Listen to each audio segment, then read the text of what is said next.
What's up? Welcome back to the Metalhead Car Show. If you followed along, you know we are big Iron Maiden fans. And most of the time we speculate what's to be happening in the future. But today we're going to go into the past. And we're going to look at what the members of Iron Maiden did before they actually joined Iron Maiden. Now, to make my life easier, we look at the members who've actually recorded with Iron Maiden or who will be touring with Iron Maiden soon. And just one thing I want to mention is there's some moments where I'll say various bands. That's only because some of this is ancient history at this point, and finding the info of what bands Dave Murray played in before Iron Maiden in the 1970s isn't really out there. We're not going to go in any particular order, but enough dawdling, let's get right into it. And we'll be starting off with Paul Di'Anno. Prior to joining Iron Maiden in 1978, Paul Di'Anno actually spent his teenage years singing in various rock bands, but along with that, he worked as a butcher in Stratton Road and was actually a chef in a hotel restaurant. The main band he played in prior to joining Iron Maiden was a band that I don't really know if I can say the name of, so I'll just say they were the Pedophiles. Make of that what you will. Joined Iron Maiden in 1978, he was replaced by Bruce Dickinson in 1981, and unfortunately passed away late last year. Rest in peace, Paul Di'Anno. And next we go to Adrian Smith. Adrian Smith joined Iron Maiden in 1980, but he actually started playing guitar when he was 15 years old, dropped out of school when he was 16, and ended up starting his first band named Urchin in 1972. Another band he's actually known to be in was Freestone, which he actually played in with Dave Murray in 1976. Adrian joined Iron Maiden in 1980, he left in 1989, did his own thing in the 1990s, joined Bruce Dickinson's band, and ended up rejoining Iron Maiden in 1999. He's been there ever since. Next up, we have Blaze Bayley. Blaze Bayley joined Iron Maiden at the very end of 1993. By the early 1980s, Blaze Bayley, Bailey Alexander Cook, was working a night job as a hotel porter.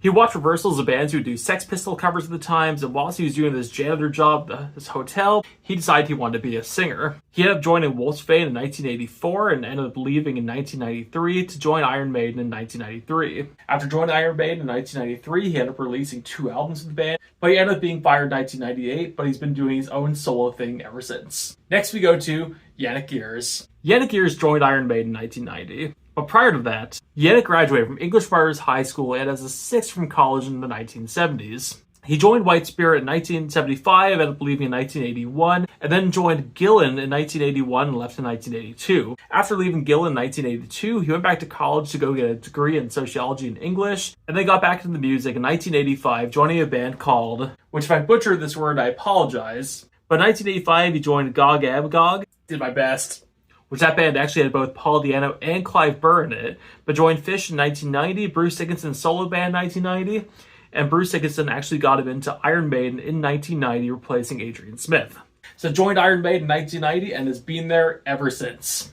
And then we go to Clive Burr. Now, frankly, there wasn't that much info on Clive Burr. What we know is he was in Samson in 1977, 1978, ended up joining Iron Maiden in 1979. He ended up leaving Iron Maiden at the very end of the Beast on the Road tour in 1982. The reason why he left is kind of up in the air. It sounds like he was fired for either drug abuse or it just wasn't a great relationship between him and Steve Harris. But nonetheless, as years went on, he had made a pretty good relationship with Iron Maiden, where they did multiple charity shows for him, but unfortunately he ended up passing away in 2013. But next we go to Bruce Dickinson.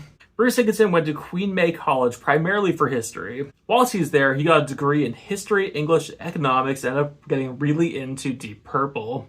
After that, he joined Samson in 1979 and left to join Iron Maiden in 1981. He was in Iron Maiden from 1981 to 1993, left, did his own solo thing throughout the 90s, rejoined Iron Maiden in 1999, and has been there ever since, and has recently got back into making his own solo material. Next up we have Dennis Stratton. Before joining Iron Maiden in 1979, the main thing Dennis Stratton went for was football. In 1968, Dennis Stratton was actually starting to show potential to be in West Ham football. After that, priorities started to change and he started to focus more on music than he did football. In 1973, he was in a band called Harvest and Wedgwood. In 1975, he joined a band called Ramos Down Boulevard, and of course, Iron Maiden in 1979. He was in Iron Maiden from 1979 to 1980. He was on the first Iron Maiden album, but was replaced with Adrian Smith. Next up, we have Dave Murray. Now, Dave Murray primarily joined Iron Maiden in 1976. But as a child, he lived in multiple areas around London, and his big thing whilst he was a kid was fighting skinheads around London in a gang. Yeah, the cute one in Iron Maiden. He left school at the age of 15 and formed his first band with Adrian Smith called Stonefree. After leaving Stonefree, he played in multiple bands before joining Iron Maiden in 1976, but ended up getting fired in 1976 to end up rejoining Iron Maiden in 1977 as a full-time member. And along with Steve Harris, Dave Murray is one of the few people who's actually been on every single Iron Maiden release ever. And next up we have Nico McBrain. Nico joined Iron Maiden at the very end of 1982, but he started playing drums in 1962, and by 1966 he was actually in his friend's band doing mainly covers. He was in two bands in 1969, one of them being the 18th Fairfield Walk Python Band, along with Well Street Blues Band and The Axe. In 1973, he was in Gordon Glitter Trap. In 1975, he was in Sweet Talkers. In 1977, he was in both Pat Travis Band and Trust.